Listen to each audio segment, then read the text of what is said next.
നമസ്കാരം.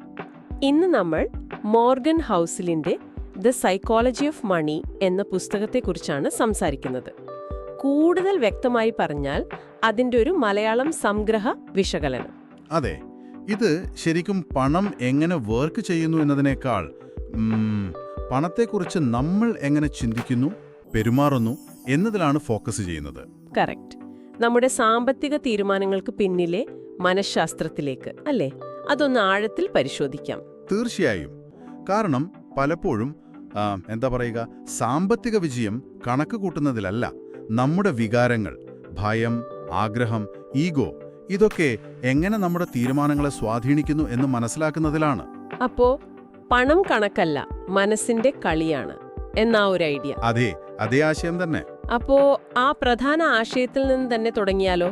അതായത് സാമ്പത്തിക വിജയം ബുദ്ധിയേക്കാൾ പെരുമാറ്റത്തെ ആശ്രയിച്ചിരിക്കുന്നു എന്നത്. ശരിയാണ്.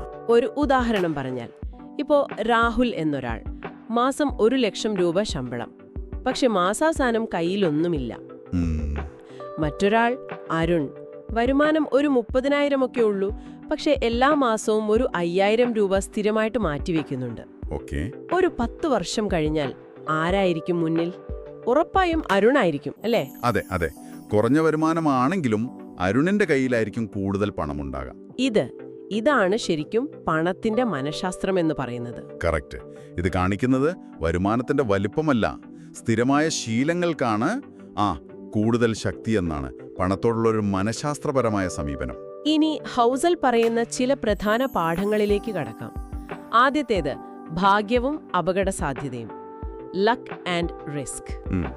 ഇത് രണ്ടും നമ്മുടെ കയ്യിലല്ല പലപ്പോഴും. അതെ, ബിൽഗേറ്റ്സിന്റെ കാര്യം തന്നെ എടുക്കാം. അദ്ദേഹത്തിന്റെ സ്കൂളിൽ ആ കാലത്തൊരു കമ്പ്യൂട്ടർ ഉണ്ടായിരുന്നു എന്നത് അതൊരു ഭാഗ്യമായിരുന്നില്ലേ? ശരിയാണ്, അതൊരു വലിയ ഘടകമാണ്.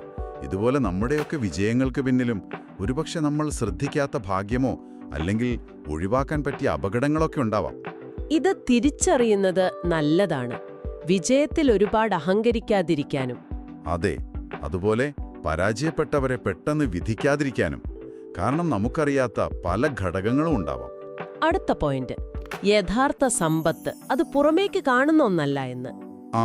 ഇത് വളരെ പ്രധാനപ്പെട്ട ഒന്നാണ്. ഒരാൾ വലിയ വില കൂടിയ കാർ ഓടിക്കുന്നു, നമ്മൾ വിചാരിക്കും ഓ ഭയങ്കര പണക്കാരനാണെന്ന്. പക്ഷെ ഹൗസൽ പറയുന്നത് അതല്ല സമ്പത്ത്, അതൊരു ചെലവാണെന്നാണ്. യഥാർത്ഥ ധനം എന്നത് നമ്മൾ ആരും കാണാതെ മാറ്റിവെച്ച പണമാണ്. സേവിങ്സും ഇൻവെസ്റ്റ്മെന്റ്സും ഒക്കെ. അതെ, നിങ്ങളുടെ നിക്ഷേപങ്ങൾ, ബാങ്ക് ബാലൻസ്, അതൊക്കെ.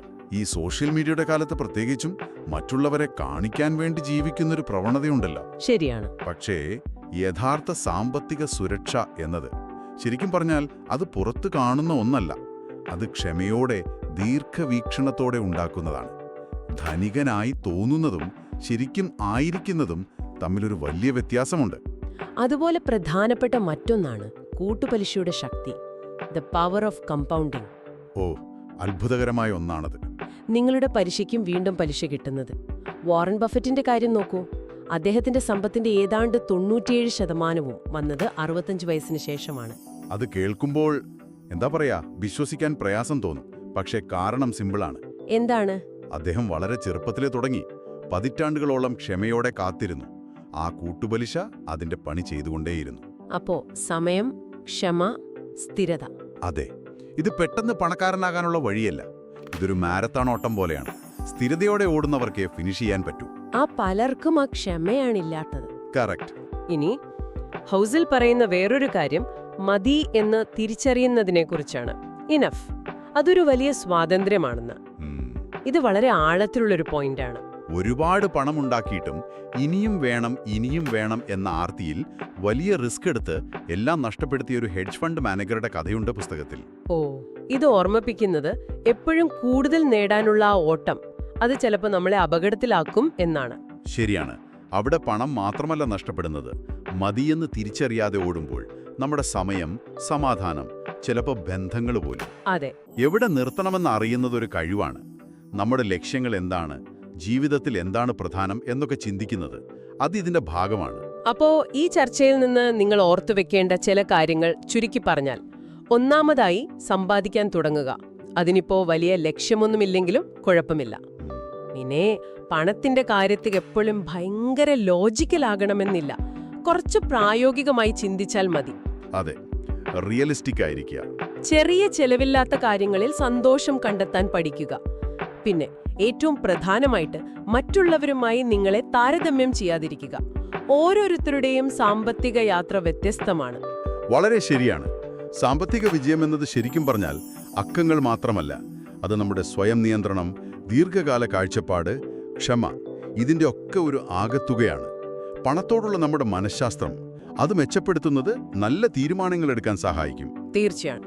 ചുരുക്കത്തിൽ പറഞ്ഞാൽ നിങ്ങളുടെ ചിന്തകളും പെരുമാറ്റവുമാണ് നിങ്ങളുടെ സാമ്പത്തിക ഭാവിയെ തീരുമാനിക്കുന്നത്.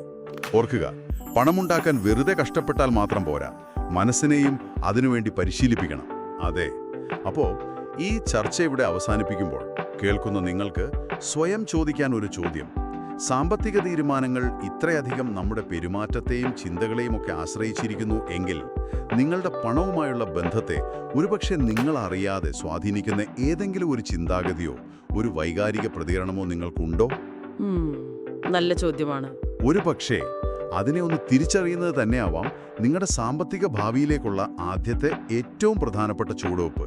അതൊന്ന് ചിന്തിച്ചു നോക്കൂ.